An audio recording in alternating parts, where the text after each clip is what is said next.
Esse é o programa OAB Nacional, uma produção e realização da Ordem dos Advogados do Brasil. Aqui você fica por dentro das novidades da advocacia e dos últimos acontecimentos do Judiciário. Fique com a gente, já estamos no ar.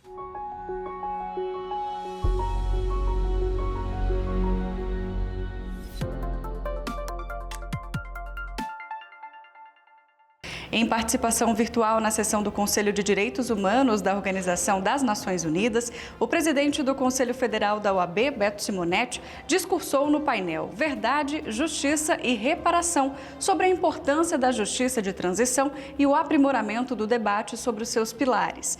O encontro, que acontece em Genebra, na Suíça, conta com a participação de líderes e representantes da sociedade civil do mundo inteiro. Ladies and gentlemen, as a representative of the Brazilian Bar Association, I am deeply honored to contribute to this important discussion on the promotion of truth, justice, and reparation. The legal profession in Brazil has achieved constitutional recognition as an essential service to the administration of justice, due to its vital role in resisting oppression during the Brazilian military regime. It is the responsibility of the civil society organizations, international institutions, and public authorities to advance the discourse on the foundational pillars of transitional justice.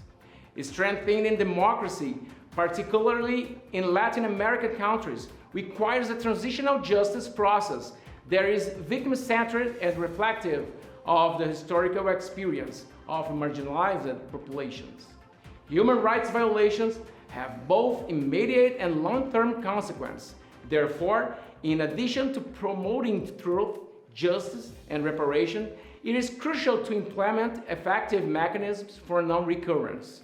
In Brazil, we are committed to preserving the democratic legacy of defending human dignity in all its dimensions.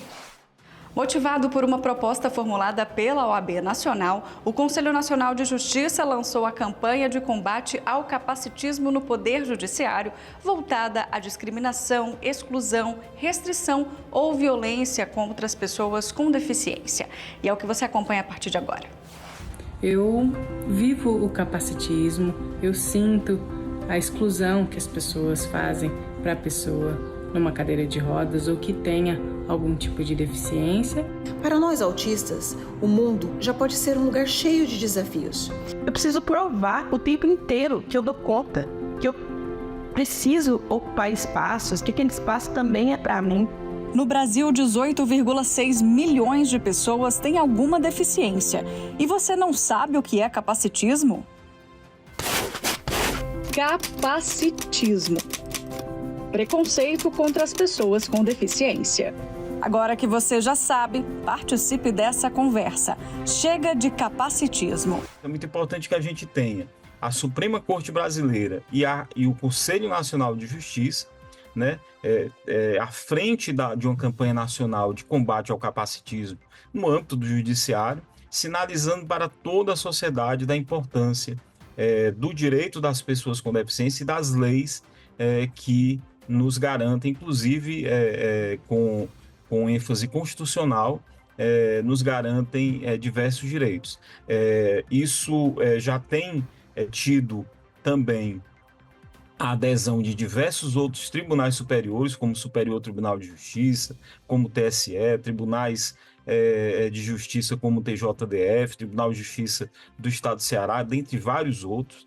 E é muito importante por quê? Porque o capacitismo ele é estrutural no nosso país e ele atinge a todas as camadas de pessoas com deficiência em todos os espaços. E o acesso à justiça também não é diferente, né? Além disso, a gente tem que destacar a importância de uma campanha como essa, porque, embora nós tenhamos um arcabouço jurídico muito moderno no Brasil, a efetivação desses direitos ainda está bem aquém, está andando num passo muito lento ainda. Então, é importante que a Suprema Corte e outros tribunais superiores sinalizem sobre os nossos direitos, inclusive que o capacitismo ele pode vir a configurar diversos crimes, como crime de discriminação, crime de negativa de matrícula em função da deficiência da pessoa, enfim.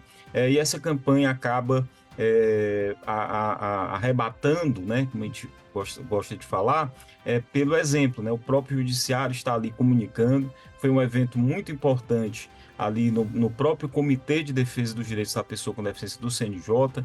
A posteriori, eu tive a oportunidade de ser recebido pelo presidente Barroso lá no gabinete da presidência, a quem eu agradeci e elogiei também a postura. Uma das principais barreiras que atingem pessoas com deficiência é a barreira atitudinal, e o ministro, com essa receptividade, cercado de pessoas, inclusive assessoras com deficiência também, mostra como a importância pelo direito das pessoas com deficiência e pela inclusão de pessoas com deficiência é importante.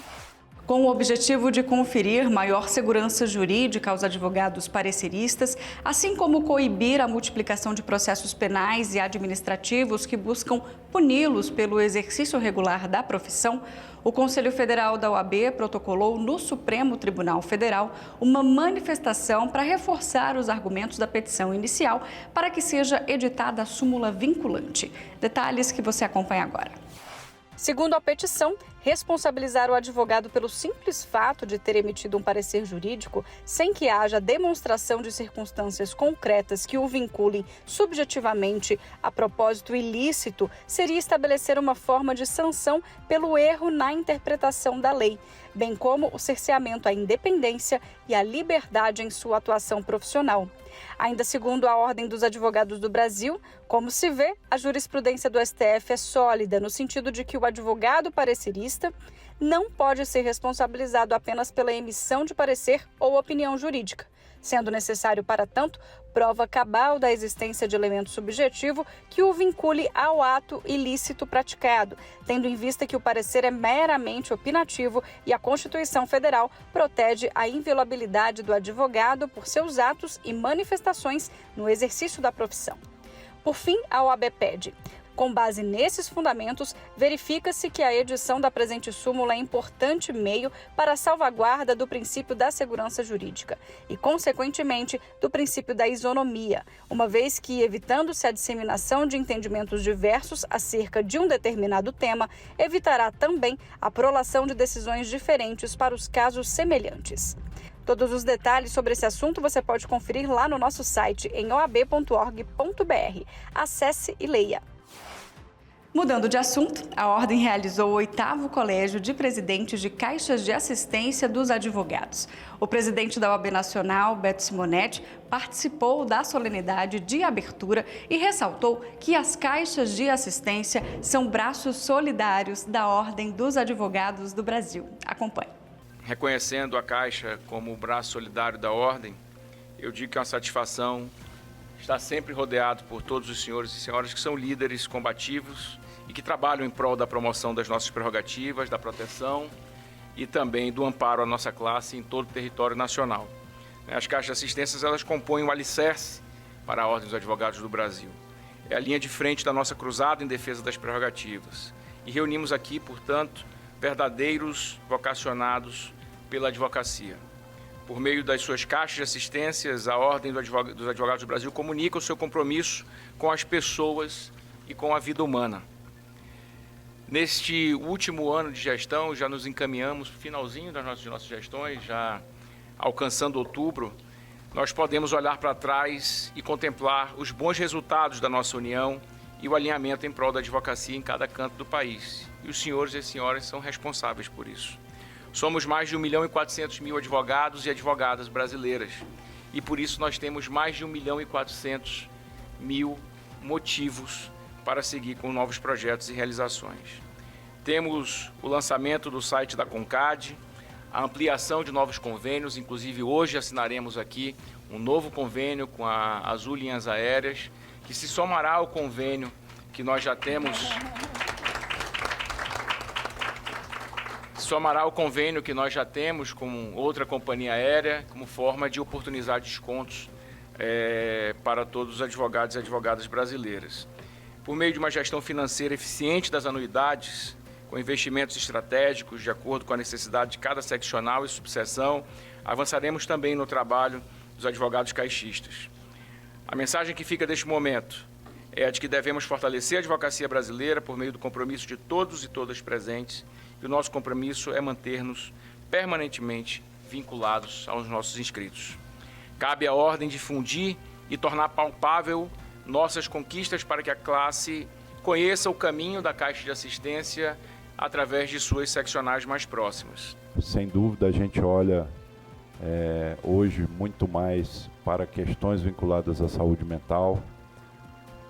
A gente olha com muito mais carinho e propriedade para a prática esportiva e entende essa prática esportiva como algo que traz não só a saúde do advogado, mas momentos de reunião familiar, mais capacidade de trabalho efetivo, enfim, uma série de circunstâncias que dialogam absolutamente com a nossa missão assistencial, com a ideia de que a assistência serve para trazer o advogado, a advogada e seus familiares para o centro da questão. Também o entendimento de que isso precisa perpassar por todas as atividades da Caixa, e aí a gente precisa ser mais efetivo no que diz respeito a convênios, porque nós temos que pensar os convênios e as iniciativas de forma mais orgânica e racional, e por isso a entrega de hoje, como tantas outras que nós fizemos nesse caminho, é bastante relevante. O Conselho Federal da OAB protocolou pedido de habilitação como amicus curiae na ação movida pelo Departamento Nacional de Infraestrutura de Transportes, que busca garantir a continuidade da pavimentação da BR-319. No requerimento apresentado ao Tribunal Regional Federal da Primeira Região, a OAB pede para que a entidade possa apresentar argumentos em favor da retomada das obras. A BR-319 é a única que conecta a capital amazonense ao restante do país. O assunto, inclusive, foi destaque no site da OAB Nacional. Para o presidente da Ordem dos Advogados do Brasil, Beto Simonetti, abre aspas, a BR-319 é muito mais que uma estrada, é um símbolo de integração e dignidade para o povo do Amazonas. Sua revitalização significa assegurar direitos fundamentais de acesso a serviços essenciais, como saúde, educação e trabalho, especialmente em tempos de crise climática, que agravam o isolamento da região. A OAB, ao se habilitar como amicus curiae, contribuirá para o debate jurídico sobre a legalidade da licença, com o objetivo de assegurar que a obra siga os devidos procedimentos legais e ambientais. Fecha aspas. É uma estrada de fundamental importância para os povos do norte do país, especialmente para os estados de Roraima, Amazonas e Rondônia, porque é a única estrada que liga, os estados do Amazonas e Roraima ao restante do Brasil. É uma rodovia que foi inaugurada na década de 70 e que, com o passar do tempo, precisou de obras de revitalização.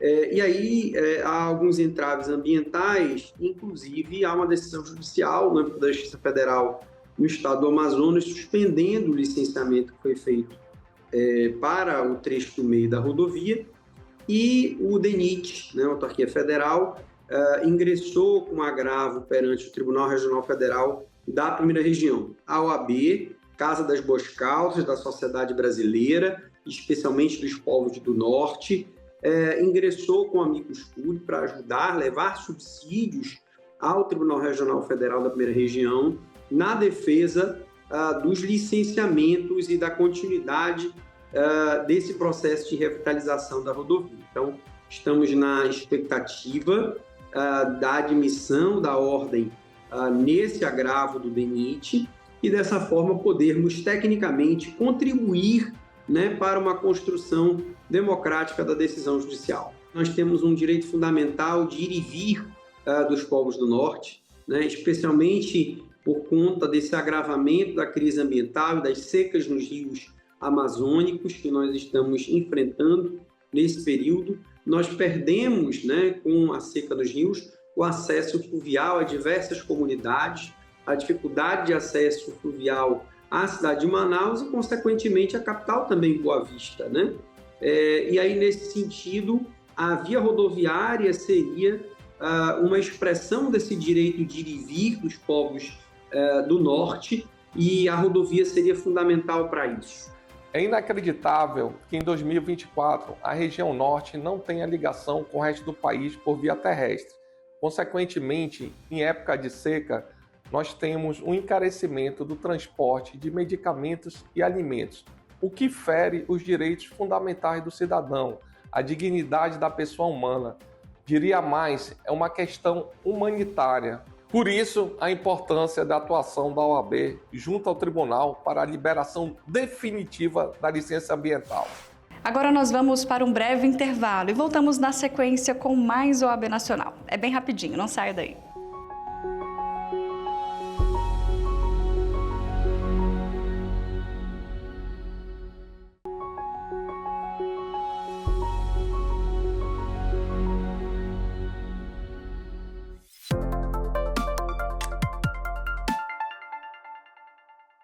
Uma análise dos dados colhidos no primeiro estudo demográfico da advocacia brasileira revelou um panorama significativo sobre a composição e a pluralidade da profissão no Brasil. Veja os detalhes. Segundo a pesquisa do Perfil ADV, os resultados indicam avanços na democratização do acesso ao campo profissional, o que se reflete no alto número de jovens e nas baixas médias de tempo de inscrição na OAB, especialmente entre mulheres e negros. Apesar da maior representatividade de pretos e pardos na população, o gap de escolaridade por cor ou raça no Brasil ainda persiste, mesmo com os avanços promovidos por políticas inclusivas, como a Lei de Cotas. Esse cenário de desigualdade se impõe também para o direito como campo profissional no país. Nesse sentido, importa observar que entre os advogados e advogadas no Brasil, a concentração de brancos é significativamente maior entre os que têm 60 anos ou mais e, concomitantemente, entre os que têm mais tempo de inscrição na OAB. O fato de pretos e pardos estarem mais presentes nas faixas etárias mais jovens e entre os inscritos há menos tempo na OAB pode indicar um incremento na democratização do acesso aos cursos de direito no país, do ponto de vista do enfrentamento à desigualdade racial. O estudo revela ainda que 4% dos profissionais possuem algum tipo de deficiência. Esse número tem variações pouco expressivas por estratos sociodemográficos, exceto pela idade. Entre os que possuem algum tipo de deficiência, as físicas e sensoriais são predominantes. Ao todo, 34% necessitam de recursos de acessibilidade ou adaptação razoável. Vários aspectos trazidos pela pesquisa nos deram realmente a convicção de que o sistema OAB está correto na política de combate, por exemplo, das faculdades de direito que funcionam sem a devida qualidade do ensino jurídico. 1/3 das faculdades de direito, dos cursos de direito, já são comprovadamente, dito isso pelo próprio MEC, ineficazes, não têm a qualidade necessária para fins de apresentar um curso de direito decente. E essa falta de qualidade acaba despejando no mercado profissionais que têm muita dificuldade no início da profissão. A prova disso é muitas vezes a insatisfação com a sua profissão, a prova disso é a baixa remuneração, especialmente no início dela, em que nós vimos, que 33% da advocacia recebe menos de 2 salários mínimos. Isso traz para nós realmente a convicção de que esse combate ao estelionato educacional praticado no ensino jurídico brasileiro há de seguir como missão da ordem esse combate a esse estelionato educacional.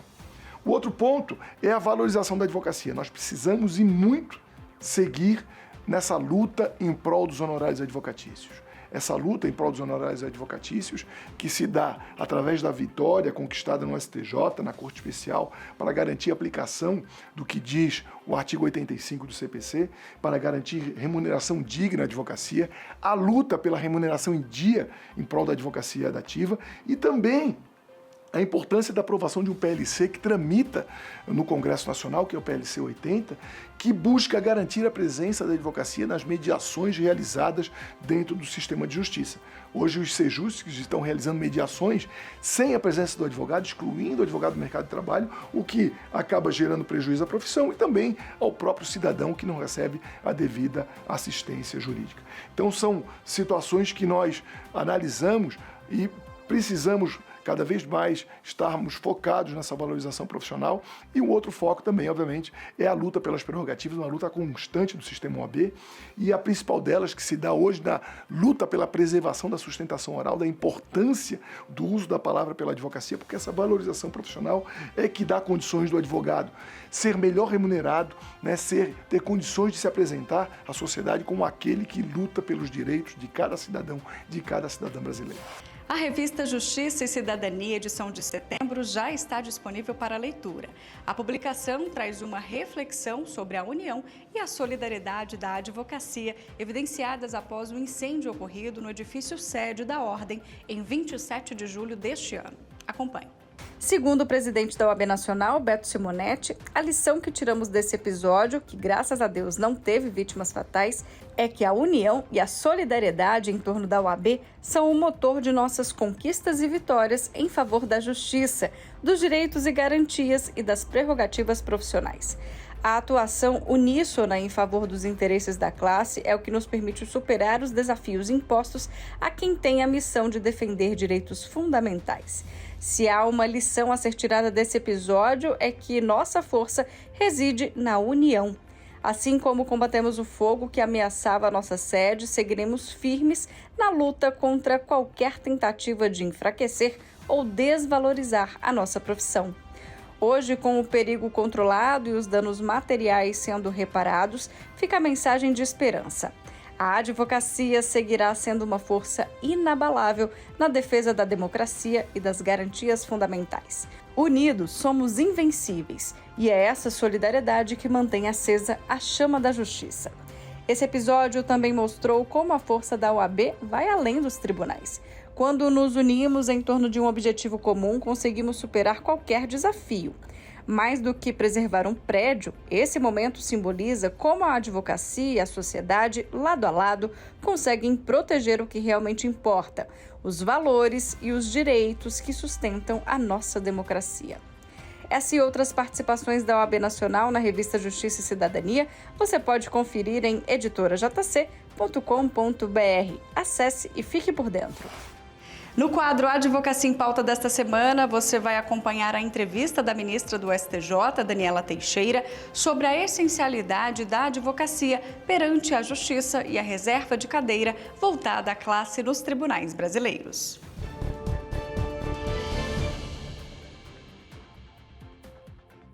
A Constituição podia ter feito a opção de ter magistrados de carreira concursados, como nós temos, por exemplo, no TCU, ou como nós temos, por exemplo, na Justiça Eleitoral. A Justiça Eleitoral não tem um membro da advocacia escolhido pela OAB. Então, quando a Constituição diz que nos tribunais superiores nós teremos 1/5 ou 1/3 de membros da OAB, ela quer dizer, eu vejo a advocacia como essencial à justiça e eu quero que esse advogado e essa advogada entrem no tribunal para quê? Eu não fiz concurso para estar lá. Então, a minha responsabilidade constitucional é representar a OAB no tribunal. Eu tenho muita consciência desse meu papel.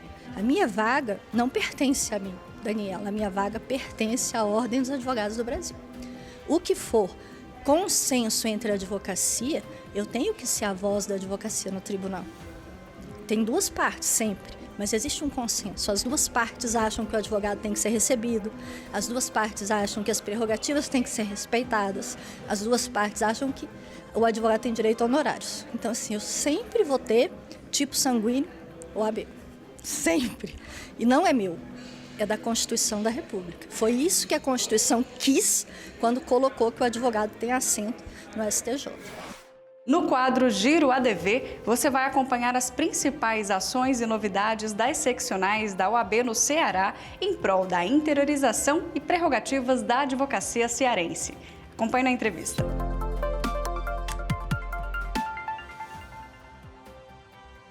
A OAB do Ceará entende que a melhor maneira de se alcançar os objetivos da OAB, da defesa do Estado Democrático de Direito, é melhorando a vida da advogada e do advogado. Em razão disso, realizamos uma série de obras, não apenas em Fortaleza, como em todo o interior, para alcançar esse fim. Em Fortaleza, reformamos os nossos grandes espaços na Justiça Federal, no Tribunal de Justiça, como também conseguimos um espaço num prédio anexo à Justiça do Trabalho, inclusive com a logomarca do AB, algo que eu nunca havia visto antes, com mais de 115 metros quadrados, salas de reunião, espaço de coworking, banheiros masculino e feminino para atender a advocacia trabalhista. Agora, em Fortaleza, em agosto, estamos inaugurando um grande prédio de coworking, sala de reunião pequena, média, grande. Fizemos um estúdio para quem quiser gravar podcast, ou então um estúdio de vídeo para quem quiser gravar programa, para quem quiser produzir conteúdo e melhorar a sua atividade profissional. Como também do lado da nossa sede, a grande sede da OAB, da Washington Soares, estamos inaugurando a grande sede da CAAS, da Caixa de Assistência, fonoaudiologia, fisioterapia, RPG, pilates, nutrição, fonoaudiologia, enfim, toda a gama de serviços da Caixa,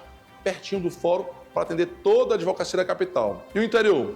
No interior, nós estamos entregando todas as subseções que não possuem com sedes próprias, sedes equipadas com auditório, com espaço para a advocacia trabalhar, são elas Canindé, Maracanaú, Aracati, Baturité e Caucaia. E não apenas isso, nas subseções maiores, estamos dobrando a capacidade, como Juazeiro, Crato, Iguatu e Limoeiro. Enfim, para toda a advocacia do interior, espaços para que você possa trabalhar, auditórios maiores para a realização de cursos, palestras, para que a gente possa catalisar toda a advocacia da região. A ESA Nacional promoveu em uma live mais um debate voltado ao livro de Direito Digital da reforma do Código Civil. E o convidado desta vez foi o doutor em Direito, Ricardo Campos. Vamos ver.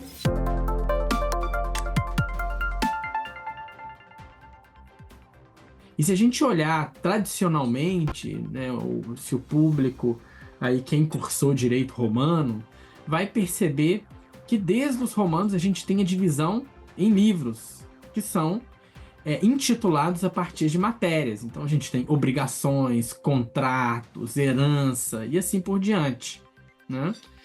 E a grande audácia, e aí também é importante dizer, do ponto de vista do direito comparado, um pioneirismo brasileiro, né, global, em decidir optar por também ter um livro de direito digital. E aí, Edson, a gente entra numa questão que foi o debate que surgiu no início, também com o público especializado do direito digital, falava-se então, não, mas o direito digital ele é transversal a todas as matérias. E de fato ele é transversal. A gente tem a herança digital, a gente tem repercussões ou adaptações no direito de obrigações decorrente do meio digital. A gente tem os contratos digitais. E assim, e tem até grandes autores como Gunther Teubner falando em personalidade jurídica de algoritmos. Então até o âmbito da pessoa jurídica, que é o âmago do direito privado, a gente já fala numa certa digitalização de próprias categorias tecnológicas, como algoritmos. Essa é uma discussão à parte, a gente não abordou ela, mas, Edson, e aí foi o ponto que eu dialoguei muito com o ministro Salomão, e é também o foco desse artigo nosso, de fato, há essa transversalidade, e sempre vai haver essa transversalidade. Este programa é mais uma produção da Ordem dos Advogados do Brasil. Aqui você fica por dentro das informações da advocacia e do judiciário, além de acompanhar entrevistas especiais, matérias exclusivas e muito mais. Eu sou Mariana Xavier e agradeço pela sua companhia. Eu te espero na próxima semana. Até lá!